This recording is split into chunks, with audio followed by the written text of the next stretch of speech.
Então, ó, esse é meu amigo Gustavo Coelho, meu amigo pessoal, visita a minha casa, né? Nossas famílias são amigas, assim, muita afinidade, por muita decisão pessoal, né?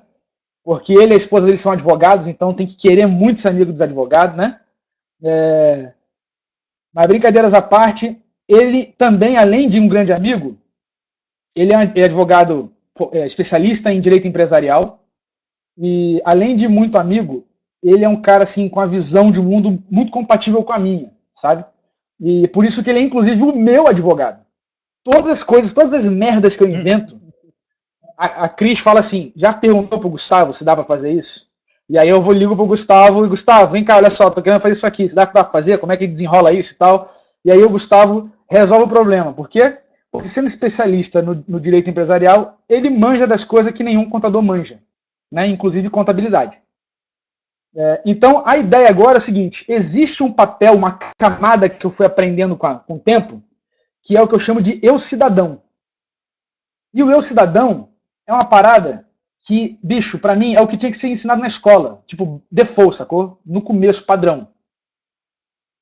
Vou abrir aqui você. O que é o eu cidadão? Primeira coisa, o eu cidadão é a sua interface com o Estado. Tá? Ele existe, né, o Estado existe para estabelecer os limites nos casos extremos. E não tem implementação fácil nem simples de um Estado. É bagulho louco, chapa quente, é muito complicado, mas você não tem muita escolha, você tem que participar disso, ser o protagonista do seu processo. Você não pode ser alienado. Você não pode ser alienado no processo, na sua camada do eu cidadão.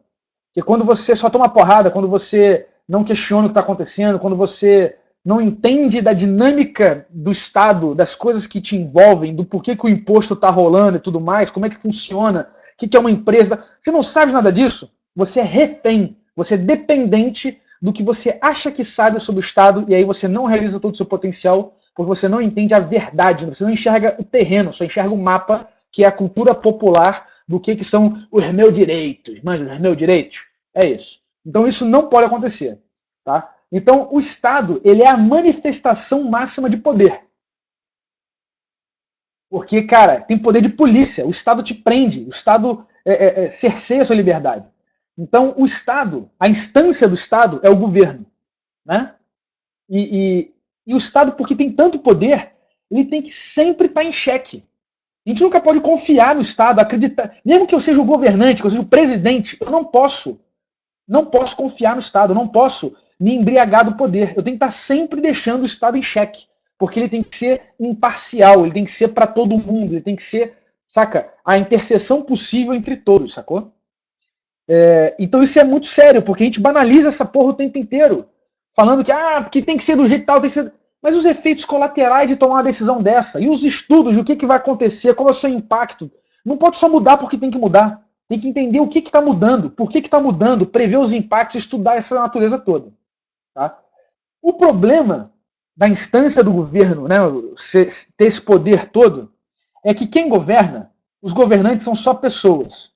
E, por isso, o potencial de dar merda é infinito. É infinito. Absolutamente infinito. E, cara, isso é muito crucial, porque a gente fica o tempo inteiro refém de uma estrutura que a gente não conhece e a gente, uma vez a cada 2 anos, participa de uma porra de uma cerimônia lá que é feita para justificar a porrada que a gente vai tomar. Porque a gente escolheu os caras para dar porrada na gente. Então não pode, não é opcional trabalhar a camada do eu cidadão. Tá? E aí entra a questão fundamental, a gente acha que é imposto, que é não sei o que é o direito, que é o dever, não é porra nenhuma disso, é legislação. E por isso o Gustavo está aqui. E a legislação são as regras da porra do jogo. É o que funciona. É o que está escrito, é o que está valendo. Não interessa se é bonitinho, se é legal, se não é. É o terreno, velho. Não fica no mapa ideal de que a vida é justa. Se você fizer tudo certinho, você vai ser feliz, vai ganhar seu salário, vai se aposentar e ter 30 filhos bonitinhos, alegres e rosadinhos, entendeu? Isso não acontece desse jeito. Tá? E aí o maior risco da legislação é a ignorância. A ignorância é crucial. E eu convidei o Gustavo para falar um pouco dessas partes que a gente comumente ignora, que é o entendimento do nosso papel com relação ao Estado.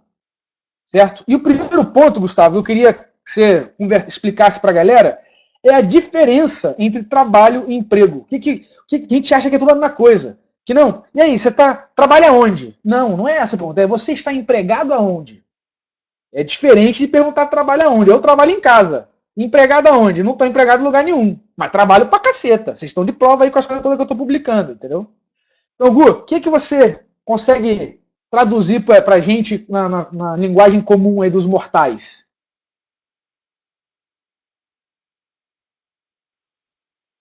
Bom, na verdade, muito interessante o que a Henrique estava falando, especialmente por quando a gente fala de empresa, de fazer, de empreender, de ter uma autonomia e tudo mais, na acepção da palavra que o Henrique estava falando, a gente percebe que a legislação ou o direito, ele faz parte da análise de risco de qualquer atividade.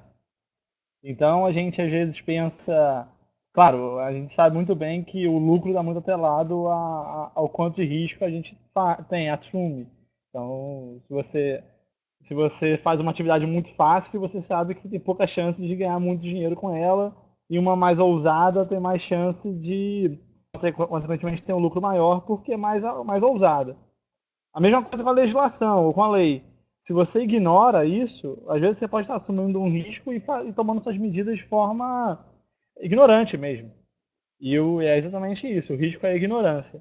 Quanto ao trabalho e emprego, isso tem muito a ver com o mundo atual, né? Hoje em dia muita gente fala de precarização, de que o Estado está deixando tudo se deteriorar, mas no fundo a gente tem que tomar um pouco de posse da nossa vida mesmo, igual a gente estava falando, e perceber essa distinção entre eu, o empregado, aquele que fica numa relação subordinada formal, que tem um chefe, que tem carteira, que tem impostos formais a serem pagos, e eu, aquele que desempenha um trabalho que posso estar na minha casa, que posso estar numa empresa também, que posso estar onde for, mas que penso sobre isso e escolho aonde eu vou estar inserido. E aí tem uma relação, que é uma coisa que uma vez você me explicou, que o emprego, né, quando a gente fala especificamente na nossa área de computação, tem uma coisa muito comum que é o lance do PJ. Isso, Né? Então o cara é empregado, mas não tem carteira assinada, tem uma PJ. Né? isso. E aí o raciocínio da galera é um esquema muito em cima de quanto imposto paga, porque dá para ganhar mais e não sei o que, babá. Como é que é visto essa questão em particular?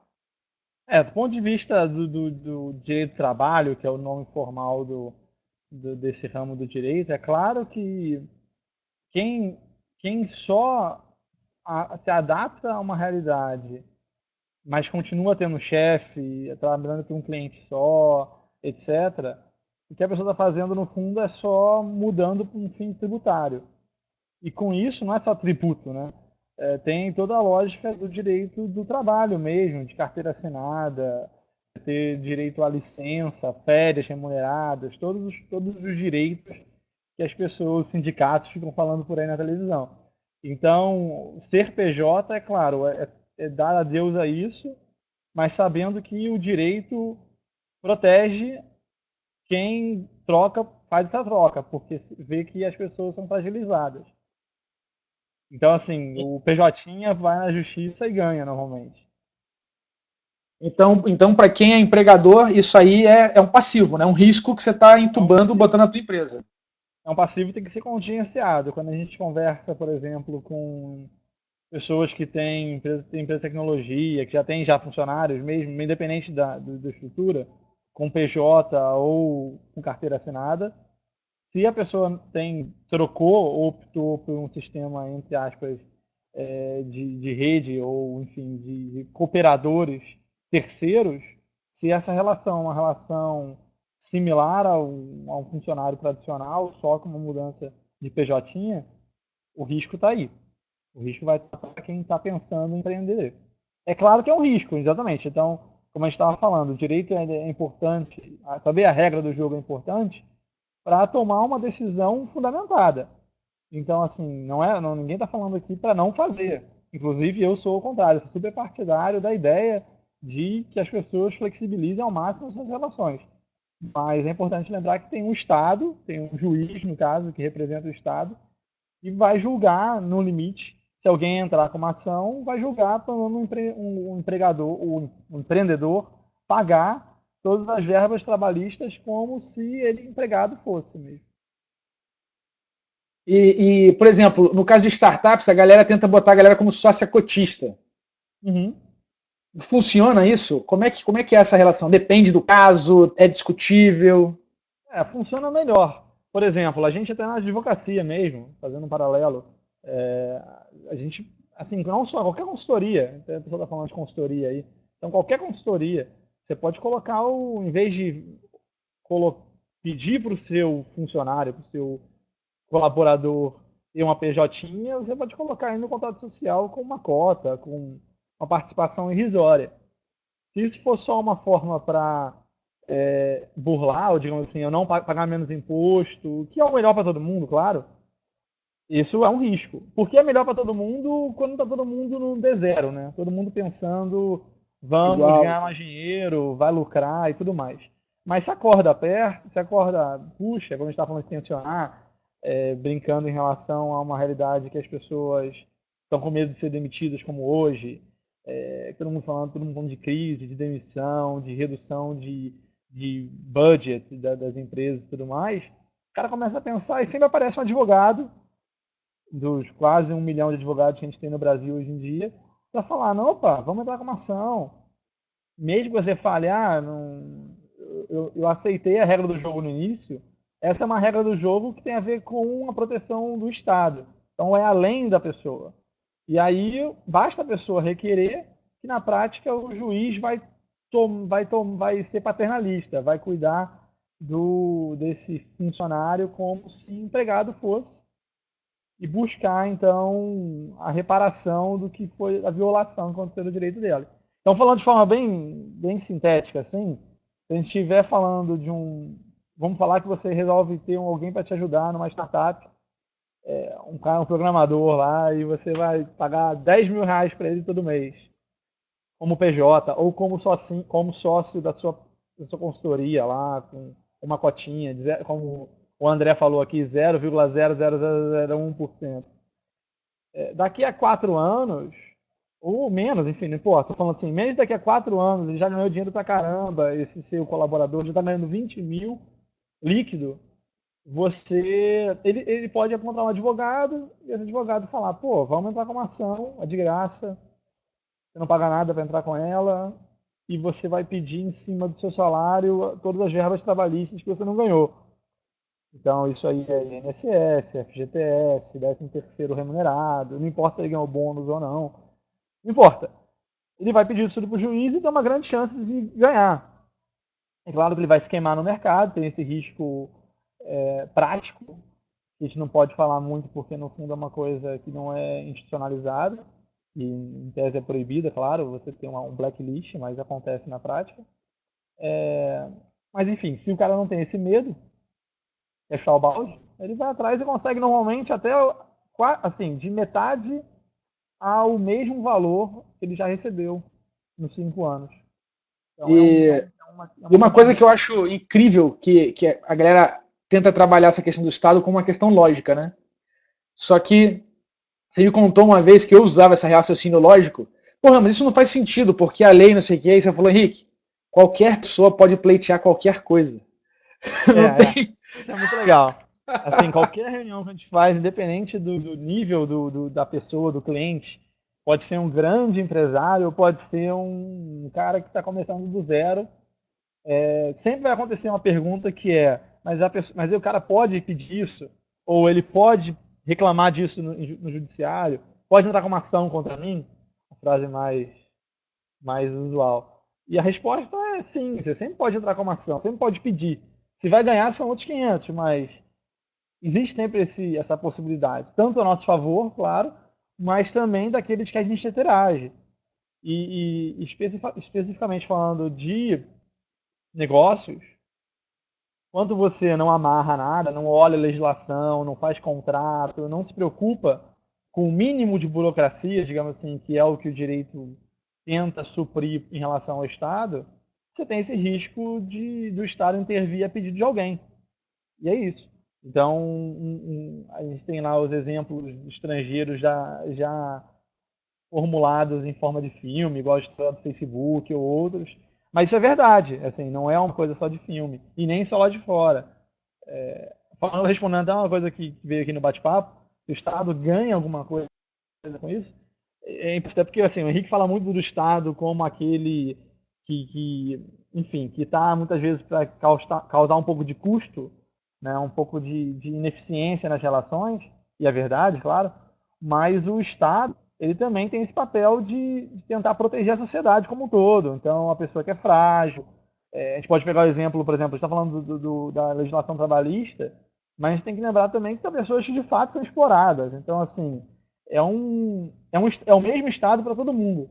E aí, às vezes, sob uma lógica que alguém está falando aí que o direito não é lógico, ele é lógico nesse sentido. Ele tenta criar uma proteção e o Estado e o juiz representando o Estado, muitas vezes, é aquele que aplica isso. E a questão do trabalho e do emprego, como é que é possível estabelecer uma relação de trabalho sem vincular uma relação de emprego? Tem uns critérios para dizer que alguma coisa é emprego? Você pode dar uma pincelada nisso? Sim, claro. No fundo, o principal é a subordinação. É assim, então, se você tem uma relação de autonomia, tem a ver com o que a gente está falando mais ou menos, assim, uma relação em que você não tem formalmente um chefe. Tem a ver também com a lógica de você ter uma habitualidade.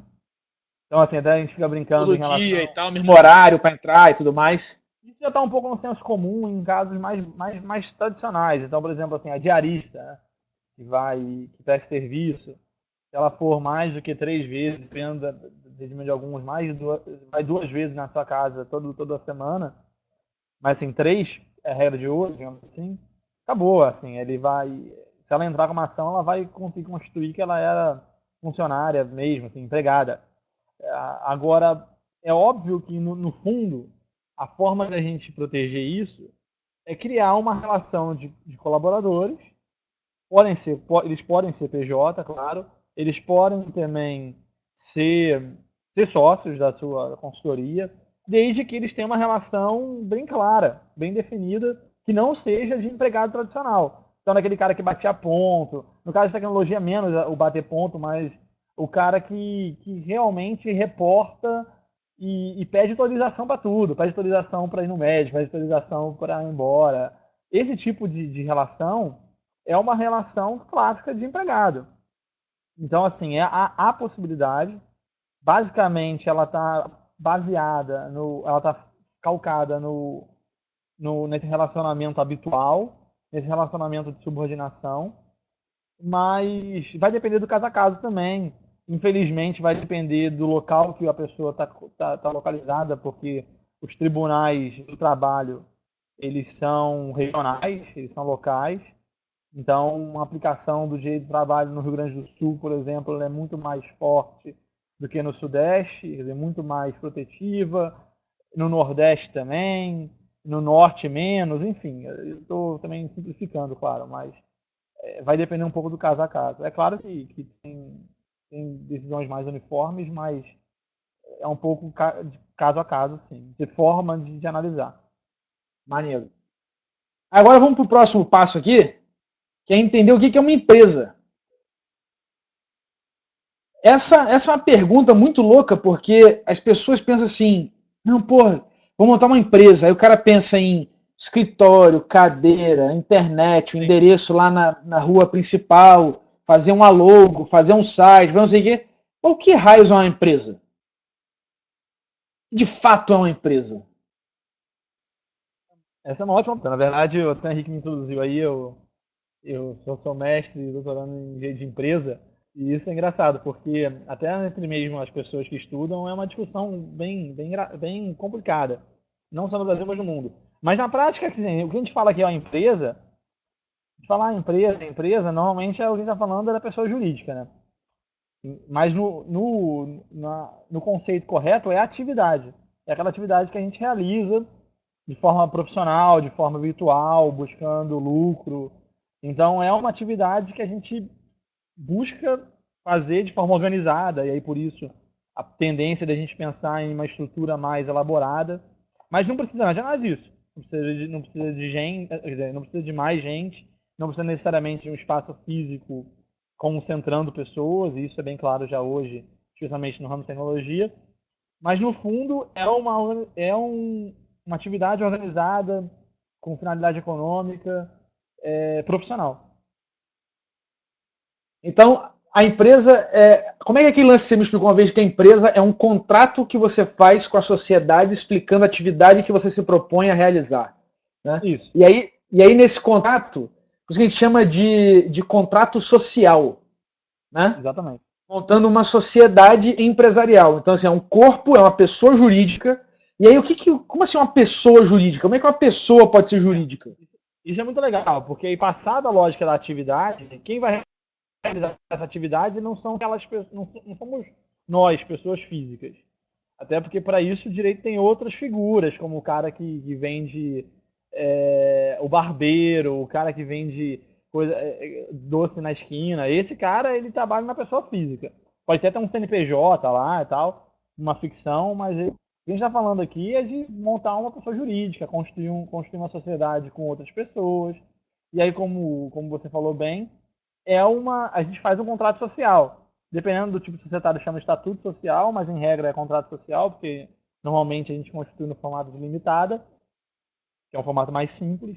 E na prática é uma sociedade, então você constitui uma pessoa nova.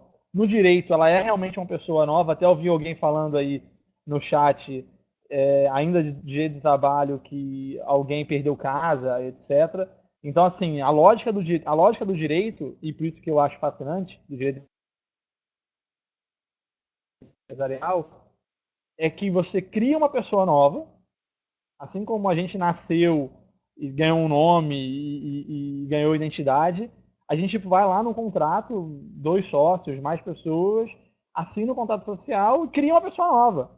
Essa pessoa tem nome, essa pessoa tem endereço, essa pessoa tem identidade, registro na junta comercial, e ela é uma pessoa autônoma, assim, uma pessoa que deve ser encarada pelo direito como uma pessoa diferente, que tem patrimônio próprio, que tem conta, e mesmo que tenham pessoas físicas, nós normalmente, que fazemos a interface com o mundo, então assina cheque, paga conta, mas ela é feita em nome dessa pessoa jurídica, que é uma pessoa.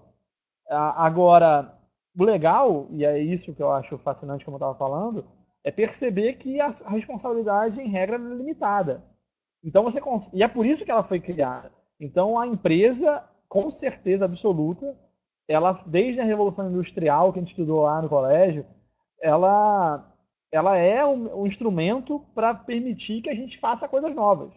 Então não existiria nada tecnológica de ponta hoje se não existisse também no mundo jurídico a pessoa jurídica. Então só assim que a gente consegue empreender, de verdade, porque a gente protege o nosso patrimônio pessoa física.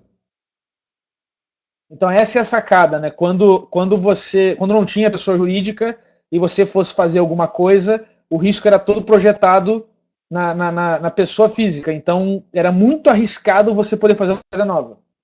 Mas aí com o avanço tecnológico, com a revolução industrial, com a mudança de que aposta, porque antes a gente achava que o mundo já se sabia tudo pelo mundo, né? O mundo era plano, não sei o que, aí depois chegou um tempo e descobriu-se mais coisa na ciência e viu, não, calma aí, tem outro continente, tem mais coisa pela frente, o futuro é mais promissor do que o presente.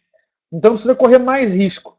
E aí a pessoa jurídica entra na questão da empresa para você conseguir correr esse risco, avisando a sociedade que interage com você, pessoa jurídica, quais são os limites da sua responsabilidade, né? Sim, sim. Estou vendo aqui o chat do pessoal. Manda ver, eu vi que você estava vendo, responde aí a galera que você está perguntando. Vai adiantar na hora aí, mas vamos só dar uma passada aqui rapidinho.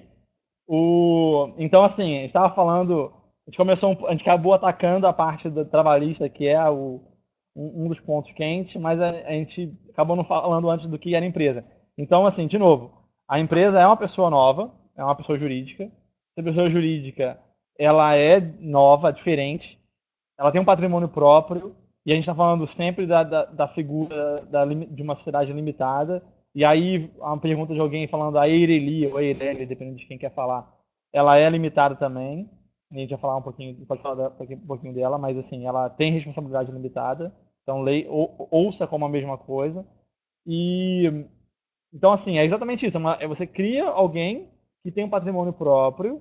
Esse patrimônio próprio, ele, uma vez que você paga o capital social dela, igual na Constituição, você não tem que pagar mais nada. Então, o sócio não tem que botar mais dinheiro. Só se ele quiser expandir, fazer novos negócios e tal. Mas, assim, ele não é obrigado por causa de dívida. Então, assim, construiu uma sociedade. Se a sociedade não deu certo, você vai e fecha a sociedade. E se eventualmente tem mais dívida do que dinheiro, vai ter um processo especial para isso, que é normalmente o processo de falência, que é um pouco complicado, caro, mas na prática a lógica é que não afete o seu patrimônio na pessoa física. Então é esse o conceito. É claro que tem algumas distorções na prática de aplicação, porque muitas pessoas também esquecem dessa lógica. Então o Henrique mesmo conhece algumas pessoas, que eu também conheço, que acabam misturando tudo. Pega dinheiro da empresa, coloca no bolso, paga a creche da filha, paga a escola, paga não sei o que, tudo da empresa, e depois a justiça entende que essa empresa e a pessoa física eram uma mesma coisa. E aí acaba essa divisão. Mas, assim, feito da forma correta, com o advogado e tudo mais, tem essa proteção. Isso não acontece tanto para a legislação do trabalho. Porque aí, por isso que eu falei que a gente acabou invertendo a ordem. Porque na legislação do trabalho, igual alguém falou aí que depende, o juiz vai atrás do bolso. Bolso fundo. Então, assim, a empresa não tem dinheiro, mas o cara tem, então vai atrás do cara e vai pegar o dinheiro do cara. E é bloqueio eletrônico na conta direto. Então, realmente pode acontecer isso que foi falado aí de perder casa, perder dinheiro. Não tem esse sentimento de gratidão na justiça, não. Que a gente acha que poderia existir, de pagou um curso para mim. Isso não existe.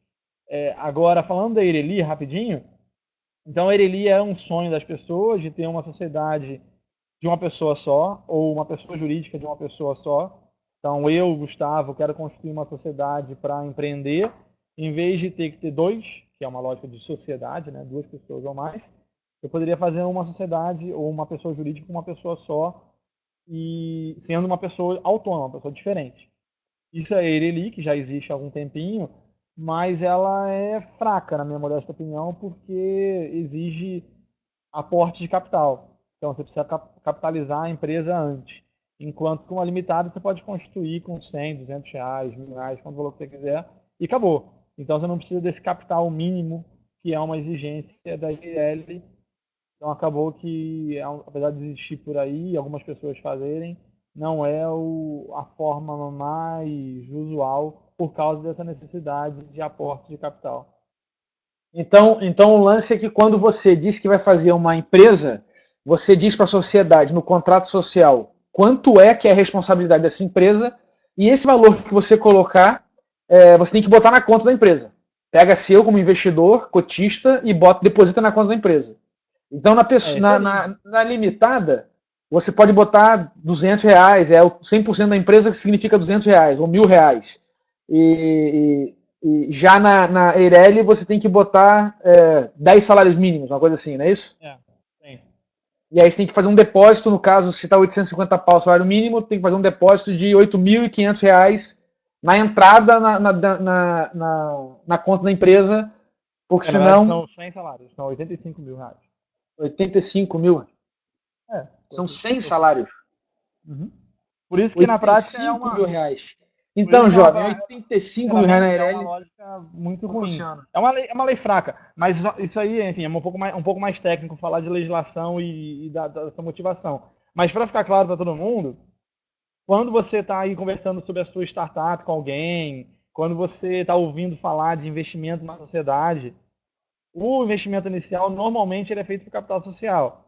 Você botou lá um dinheiro com seu amigo, abriu o capital e acabou. Então, assim, se ela vai valer depois R$ 1 milhão, vai pegar o seu R$ 1 milhão e vai botar no bolso, com distribuição de dividendos. Agora, se essa empresa ficar mal, em tese você não deveria colocar mais dinheiro nela. Então, assim, não é igual um fundo de investimento. Você tem que botar dinheiro se ela está mal, se está bem, você pega dinheiro. Uma sociedade limitada, e aí com suas variações como a Eireli ou uma SA, isso não acontece. Então, se a Petrobras aí, por exemplo, que é uma SA reconhecida por todo mundo, se eventualmente patrimônio líquido negativo ficar negativo, ninguém vai botar dinheiro mais nela. Então, só para perceber que tem uma lógica por trás e por isso que é interessante. Se for ME e de merda na pessoa física se ferra também? Não, então, a lógica que eu tô falando é que não. Que você, exceto se você fraudar, a sua pessoa física fica ilesa. E microempresa e empresa ME e EPP são só tratamentos tributários. A gente vai falar um pouco mais disso lá no É, sábado, né, Henrique? Mas é isso. isso. É que tem essa diferença que a galera confunde, que natureza jurídica é o tipo da empresa. MEI, se é limitada, SA, EIRELI, isso é tudo natureza jurídica, que é o conjunto de leis que regem a operação da empresa.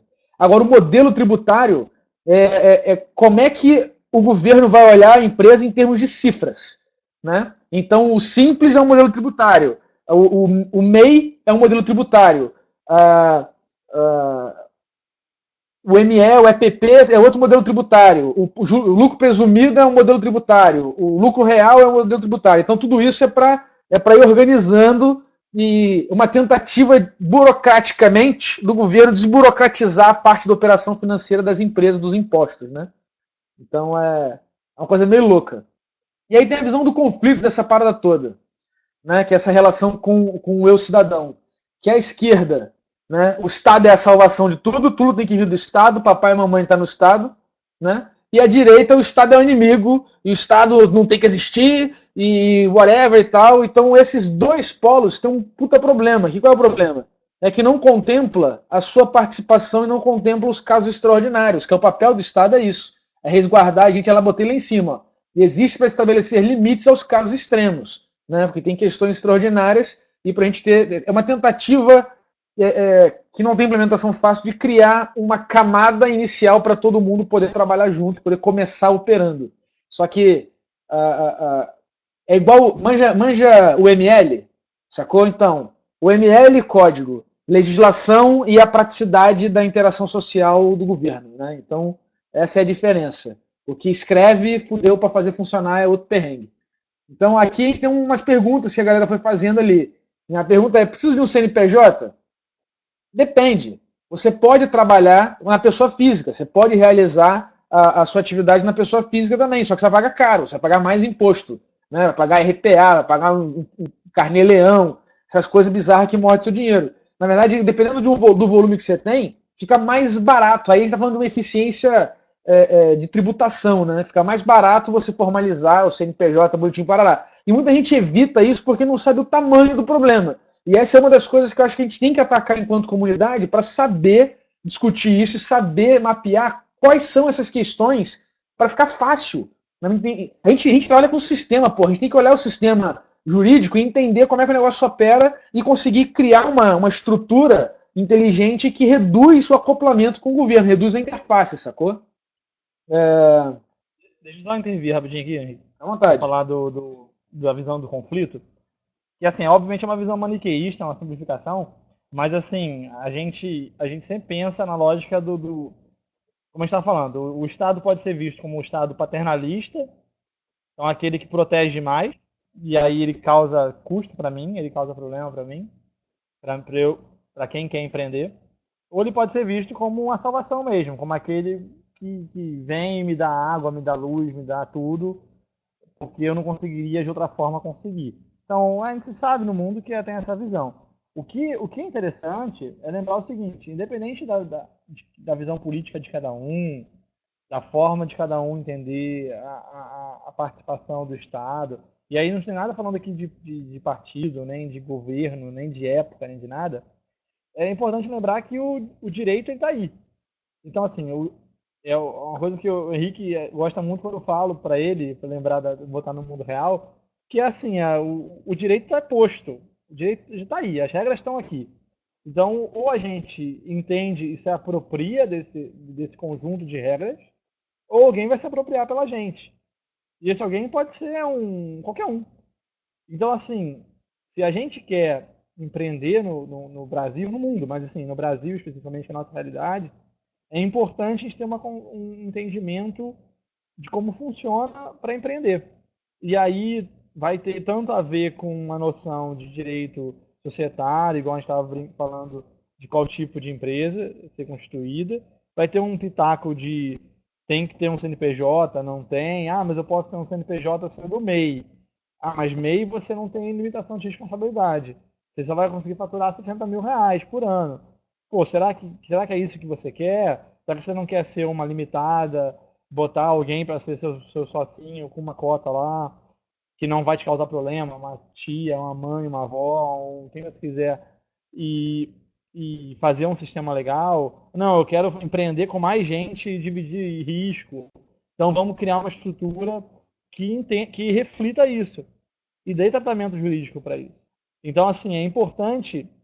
Isso é uma coisa que aconteceu recentemente e funcionou muito bem ao falar. Quando a gente tem todo mundo pensando num negócio, é claro que ninguém quer falar de direito, e eu não quero em nenhum momento falar que o direito é a coisa mais importante, porque não é. Mas, assim, se a gente não se preocupa com tratamento jurídico de cara, a gente pode se arrepender depois. Tanto por um lado tributário, não pagar mais imposto do que precisava, mas mais ainda quando acontece algum tipo de problema, conflito, impasse, enfim. Porque se a gente não estabelece uma regra também entre a gente, entre as pessoas que estão trabalhando, isso pode depois causar um problema bem grande no futuro próximo. Então, assim, falando respondendo as perguntas aqui até que estão rolando, é óbvio que o contador ajuda, mas é legal conversar com o advogado sempre, sem querer fazer reserva aqui. E sim, é simples é o que faz CME ou EPP, tem os faturamentos aí até 3 milhões e 600 no grau máximo, até 360 mil, enfim. Vai depender do qual enquadramento, mas isso, o importante é que vai estar protegido pelo simples. E, enfim, e a gente vai conversar melhor aí depois ao vivo, com quem quiser. Isso. Show de bola. Não, essas paradas é muito bizarro, assim, porque, cara, a minha experiência me diz o seguinte: quando a gente começa no esquema de PJ, que é como geralmente a galera entra no mundo das empresas, a gente está querendo simplesmente conseguir fechar negócio com uma empresa que quer contratar você como funcionário, só que, porra, não tem como pagar CLT, e enfim, você precisa ganhar mais, e não sei o quê, e aí você quer dar uma solução rápida, né? E ok, é válido, beleza, funciona. Só que não é tão difícil arrumar a casa, fazer a coisa certa, fazer a coisa arrumada, né? E esse é um dos desafios que eu estou trazendo, que eu tenho desejo de atacar e resolver, que é como é que a gente consegue montar estruturas jurídicas simples, fáceis, que cabe assim, folhetinho de 10 páginas, manual dessa porra, o que você tem que fazer, dia 1, dia 2, dia 3, tudo bonitinho, para a gente poder começar a empreender com mais propriedade, sacou? Para poder correr riscos maiores, com mais segurança, com mais inteligência, pagando menos, pagando o que tem que ser pago, mas também não pagando mais do que precisa, e principalmente ficando livre para ter capacidade de empreender e fazer as coisas acontecerem.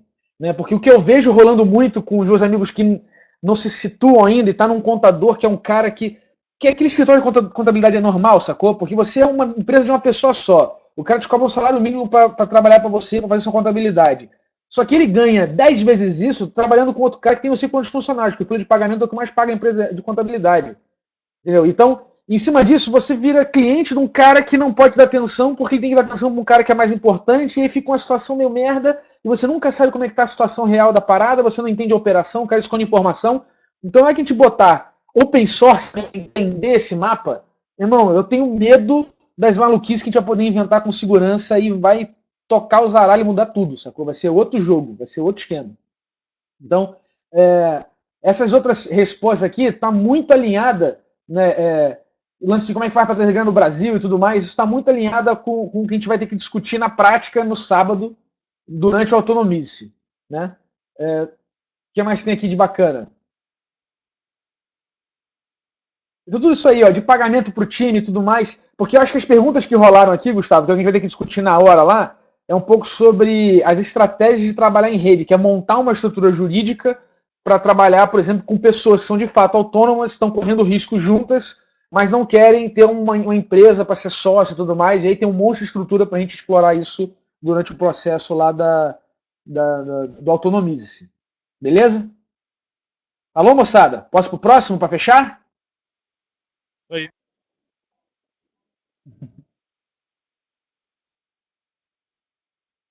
Deixa eu fechar esse cara aqui. Então, esse é o Eu Cidadão. Vê quantas camadas tem na vida, cara. Aqui.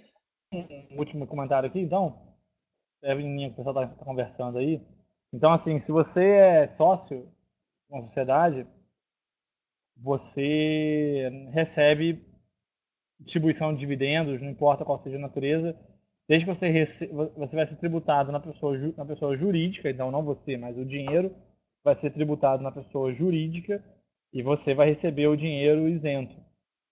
Então, a gente normalmente fala de recebimento líquido, diferente de outras formas de remuneração. Só que, enfim, vai depender, claro, se você está prestando serviço, se você é sócio, enfim, tem que conversar no detalhe. Mas o charmoso, o legal da história é isso. Como até está sendo falado aí, é um valor que é não tributado. É não tributado porque já foi tributado na pessoa jurídica. Então, Mas isso não era assim, né? No governo Fernando Henrique que isso ficou desse jeito. então, assim, no fundo, você vai ter algumas discussões ainda relacionadas à prestação de serviço. E aí, como é que fatura e tudo mais. Mas, assim, o dinheiro no bolso do sócio, ele ocorre dessa forma. Ele ocorre por meio de distribuição, e a distribuição ela é líquida. Quem paga o tributo a pessoa jurídica. E aí, se a pessoa jurídica no for de uma ME, por exemplo, o tributo é muito menor do que um tributo no dia a dia. Aí vai depender de cada enquadramento, a gente pode conversar com calma também com cada um aí, se quiser tirar alguma dúvida, enfim. Mas Show é de isso, bola. eu não quero roubar os últimos pontos não, mas é isso. Não, tá tranquilo. Se precisar falar qualquer coisa, fica à vontade.